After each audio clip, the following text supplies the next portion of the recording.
Bab 338. Kutukan. Melihat warrior yang melakukannya tanpa berkata apa-apa, mata naga tiba-tiba penuh niat membunuh. Dia datang ke sini karena dia merasa ada energi tak terlihat yang menariknya. Ya, dia tidak tahu apa itu, tetapi dia tahu bahwa hal semacam itu pasti baik untuknya.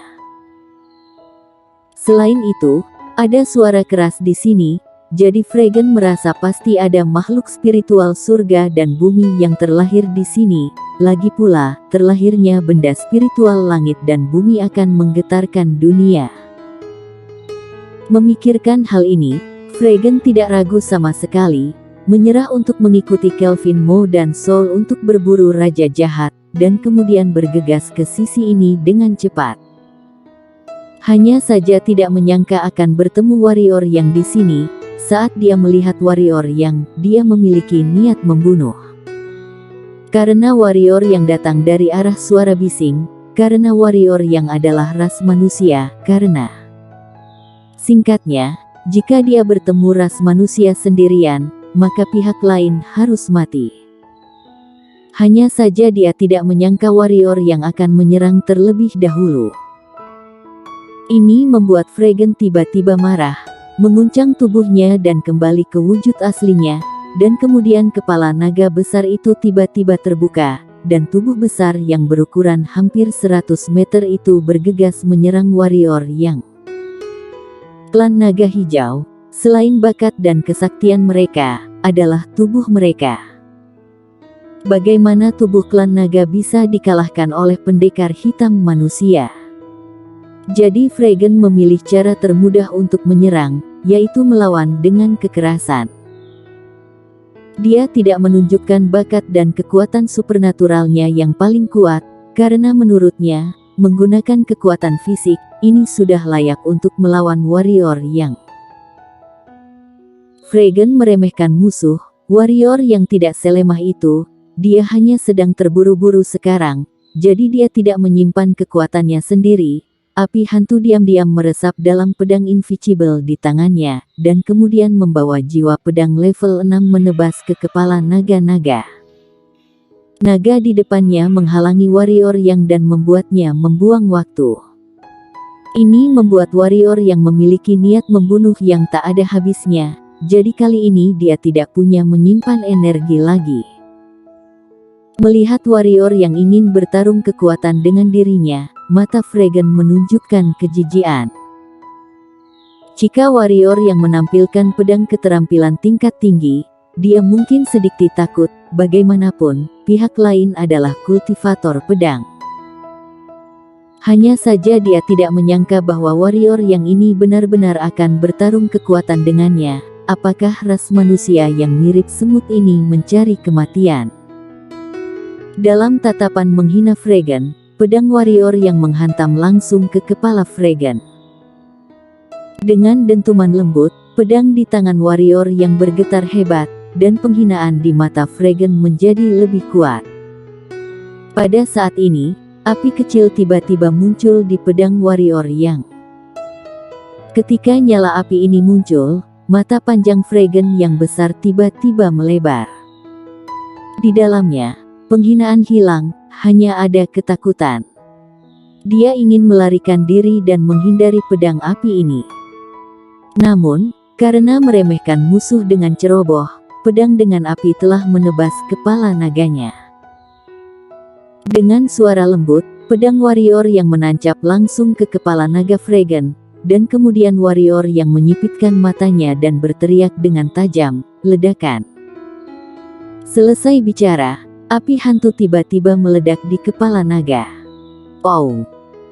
Fregan meledak dengan raungan, tetapi saat api hantu meledak, kepala naga besarnya meledak secara langsung, dan benda merah dan putih yang tak terhitung jumlahnya berserakan.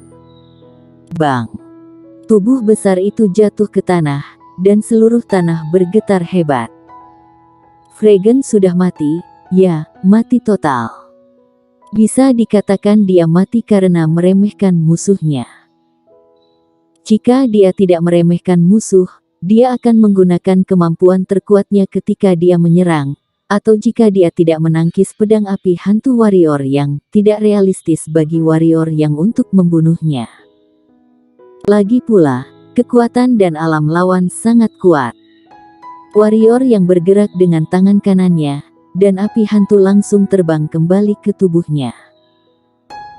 Melihat Fregen tanpa kepala naga di tanah, pergelangan tangan warrior yang bergerak, dan sebuah cincin penyimpanan muncul di tangannya, kemudian warrior yang mulai memotong tubuhnya dan mengelupas kulitnya. Ini adalah naga, ada harta di sekujur tubuhnya, bahkan hanya sehelai rambut pun bisa dijual dengan harga tinggi. Terutama darah sekujur tubuh, konon darah klan naga bisa menguatkan tubuh. Adapun darah Fregen, warrior yang tentu saja tidak akan abaikan. Setelah memasang hampir 10 cincin penyimpanan, darah seluruh tubuh Fregen dikeringkan. Tentu saja dia tidak akan menggunakan darah naga ini sekarang. Dia tidak punya waktu sekarang. Setelah menyimpan darah Fregen dan tubuh Fregen, warrior yang terbang ke arah wilayah selatan dengan pedangnya. Dengan kekuatan penuh, 1 hari kemudian, warrior yang datang ke lembah penghancur jiwa. Memegang Clara Xiao, warrior yang datang ke depan gubuk. Begitu dia berjalan ke gubuk, pintu gubuk terbuka perlahan, dan Pak Tuamu berjalan keluar. Pak Tuamu melirik warrior yang, lalu menatap Clara Xiao di pelukan warrior yang. Saat dia melihat Clara Xiao, Pak Tuamu mengerutkan kening dan berkata, "Dikutuk oleh surga, kehilangan seluruh energi kehidupan, sayang sekali." Terkutuk oleh surga. Warrior yang mengerutkan kening dan berkata, "Apa maksud Pak Tuamu?"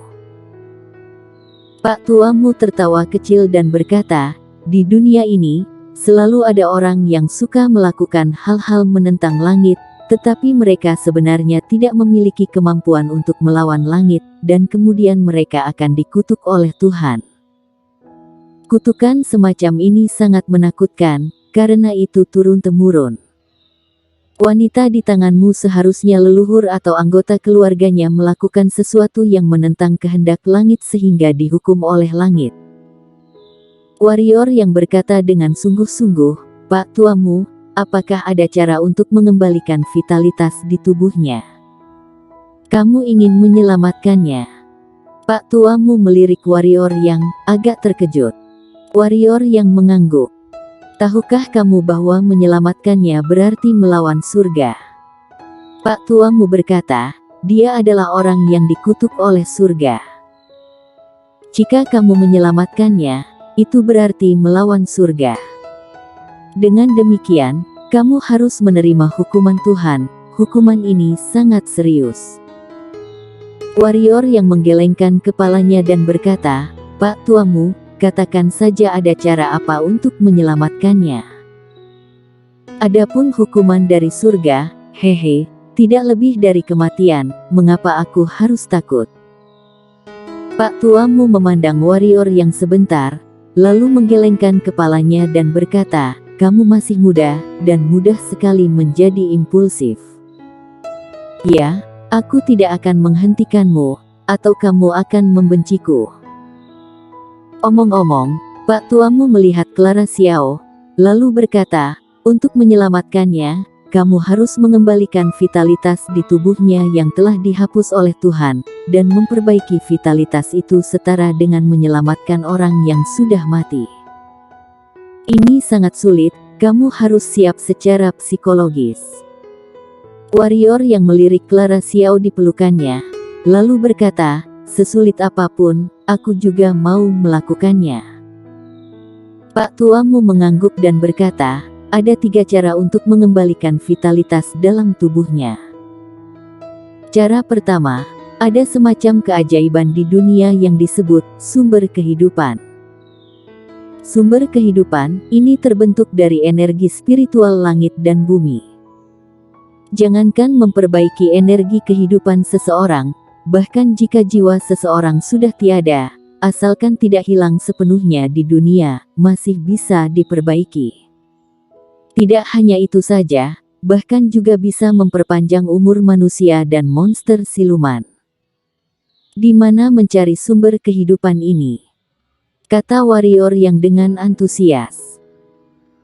Pak tuamu menggelengkan kepalanya dan berkata, "Aku tidak tahu, aku dapat memastikan bahwa ada hal seperti itu di dunia ini, karena aku pernah melihatnya di tubuh seseorang, tetapi sayangnya dia sudah menghabiskan sumber kehidupan."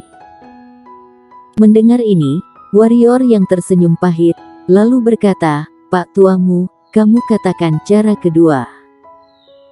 Bahkan Pak tuamu tidak tahu di mana ada sumber kehidupan ini, bagaimana dia mencarinya. Dia tentu saja tidak takut membuang waktu, hanya saja apakah Clara Xiao bisa menunggu. Pak tuamu tersenyum, lalu berkata, "Cara kedua lebih mudah dari yang pertama. Jangan senang. Bagimu, itu masih bisa digambarkan sesulit naik ke langit. Cara kedua adalah ikuti kehendak langit, bagikan kehidupan." Berbagi kehidupan. Warrior yang bertanya-tanya. Membagi umur kalian. Sederhananya, kamu akan berbagi umur dengannya, mengerti? Kata Pak tuamu. Ini bisa. Warrior yang kaget, lalu berkata, "Pak tuamu, kamu bisa mengalokasikan umurku untuk Clara sekarang." Mana mungkin semudah itu? Pak tuamu menggelengkan kepalanya dan berkata, "Kalau orang lain, tidak begitu sulit, tapi dia tidak bisa, karena dia dikutuk oleh surga. Jika kamu ingin berbagi hidup dengannya, kamu harus mengikuti kehendak langit, yaitu mendapatkan persetujuan langit. Jika tidak, setelah kamu membagikan hidup kamu, meskipun kamu bisa membangunkannya, tetapi dalam sekejap mata, akan dihapus oleh langit lagi. Jadi, kamu harus membiarkannya dia mendapatkan restu dari langit, lalu bagaimana caranya? Ada satu kesempatan saat ini, yaitu energi keberuntungan di Menara Naga. Jika kamu mendapatkan energi keberuntungan dan memberikannya padanya, seharusnya bisa mengimbangi kutukannya. Bisakah energi keberuntungan mengimbangi kutukan dirinya? Tanya warrior yang. Menurut pendapatnya, bukankah energi keberuntungan yang tidak kasat mata ini digunakan untuk menjaga kemakmuran dan kemunduran suatu sekte atau keluarga? Bagaimana itu juga bisa digunakan untuk menghilangkan hukuman langit? Tentu saja. Pak tuamu berkata, "Di bawah tanah Menara Naga ini ada nadi naga. Nadi naga ini juga terlahir dari langit dan bumi. Seharusnya bisa digunakan untuk mengimbangi kutukan padanya." Saat itu, tidak, seharusnya mulai sekarang, kamu harus perlahan-lahan mengalokasikan umur kamu padanya dan menjaganya dalam keadaan hidup. Jika tidak, bahkan jika dia bertahan di masa depan, semua organ sudah rusak. Menunggu kamu mendapatkan energi keberuntungan untuk menghilangkan kutukannya, baru alokasikan umurmu padanya sekaligus untuk membuatnya sadar. Tentu saja, berapa banyak umur yang harus dialokasikan tergantung pada pilihan kamu sendiri. Warrior yang mengangguk, lalu menggelengkan kepalanya dan terkekeh. Dia awalnya pergi ke medan perang kuno, hanya untuk menemukan angin dingin Jiuyu. Sengketa Menara Naga tidak pernah dipikirkan dia.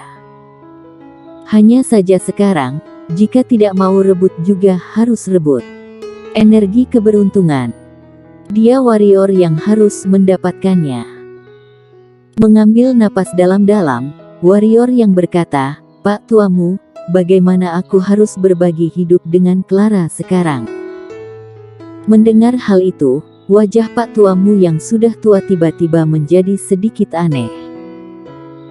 Setelah beberapa saat, dia menggerakkan pergelangan tangannya, dan kemudian sebuah gulungan muncul di depan warrior yang, dan berkata, "Lihatlah sendiri." Selesai bicara, Pak tuamu segera menghilang di tempatnya. Warrior yang melihat gulungan di tangannya, gulungan itu berjudul, Jurus Latihan Awan dan Hujan. Bersambung.